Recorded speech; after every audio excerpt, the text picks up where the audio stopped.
కేంద్ర ఆర్థిక మంత్రి నిర్మలా సీతారామన్ మాట్లాడుతున్నారు. లైవ్ చూద్దాం. Food basket, that's the definition I put in when I was talking about Vikasit Bharat. So we are making sure that India's agriculture gets the support across the board, whether it is on seeds, whether it is for skilling the farmers, whether it is rural prosperity, whether it is going to have agriculture and allied industries being set up in rural areas, and whether it is going to be farmers getting better and more loan with interest subvention, not just farmers, fishermen, and also dairy, meaning animal husbandry. So the picture for rural development and the picture for supporting agriculture is across the board, and that has been narrated. The second thing which I would want to highlight is the continued emphasis that we're giving since vote on account budget, July budget, and now on the MSMEs.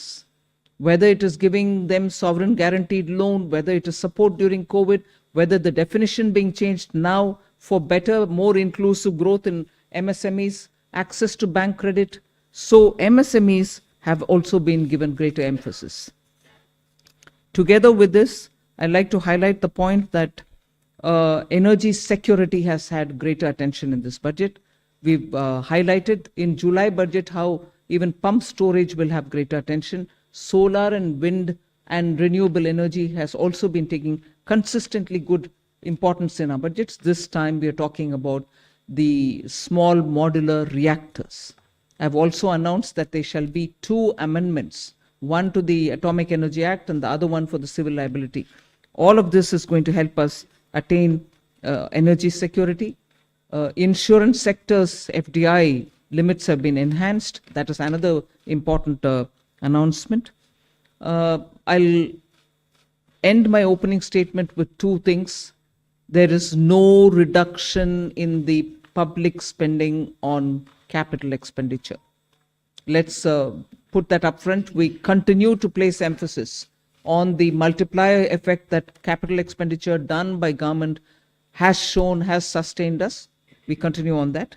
And with all this, our fiscal prudence has aligned itself to the glide path that we announced in 2020-21.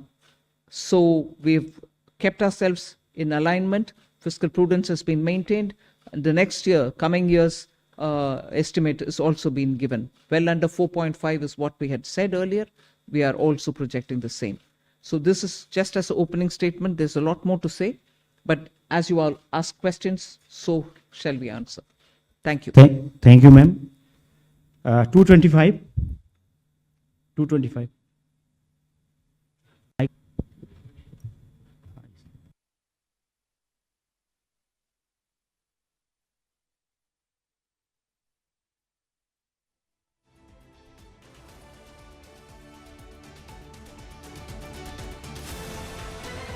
This is Shrimi Chaudhary. Your comments on that?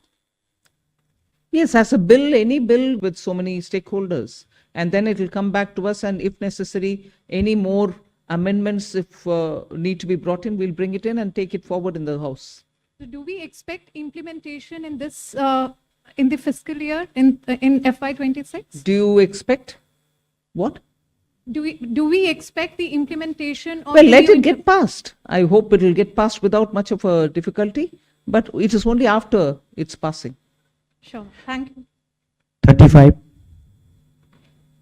Front.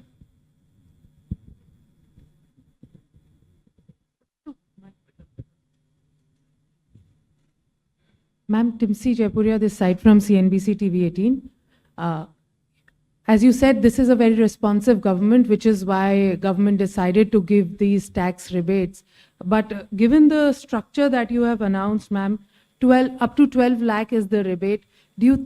Any reason why this rebate has been hiked from 7 to 12 lakh? Is it that the incomes or salaries were not growing up to the mark, which is why government thought that this rebate needs to be given? And also, how do you make up for this 1 lakh crore of revenue loss? Will it not impact the budget estimates? Where will you get this money from?